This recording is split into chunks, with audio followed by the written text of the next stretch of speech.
સુરતના અમરવાડા ખાતે રિક્ષા ચાલકે ઝેરી દવા ગટગટાવી આત્મહત્યા કરી લીધી હતી। મૃતકના ભાઈએ વસીમ નામના વ્યાજખોરના ત્રાસથી કંટાળી પગલું ભર્યું હોવાનો આક્ષેપ કર્યો હતો। 50,000 રૂપિયા ન આપી જાય ત્યાં સુધી રોજના 200 રૂપિયા વ્યાજ પેટે આપી જવાના રહેશે તેમ કહી વ્યાજખોરે ધમકીઓ આપી હતી। સિવિલ હોસ્પિટલમાંથી મળતી માહિતી મુજબ ઉમરવાડા સલીમનગર ખાતે રહેતા 32 વર્ષીય ઇરફાન મસ્તાન શેખ રિક્ષા ચલાવી પરિવારમાં પત્ની અને 3 સંતાનનું ગુજરાન ચલાવતા હતા।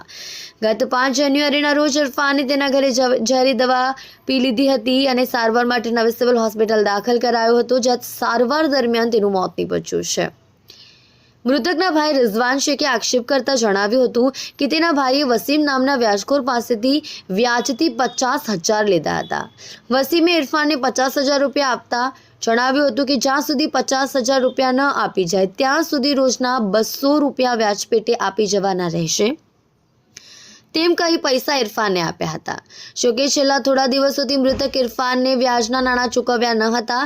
વ્યાજખોર વસીમ પઠાણી ઉઘરાણી કરવા લાગ્યો હતો। વ્યાજખોર વસીમ નવી સિવિલ હોસ્પિટલ પણ આવ્યો હતો ઇરફાન પાસેથી, ત્યારે પણ વ્યાજના પૈસા ચૂકવવા જણાવ્યું હતું।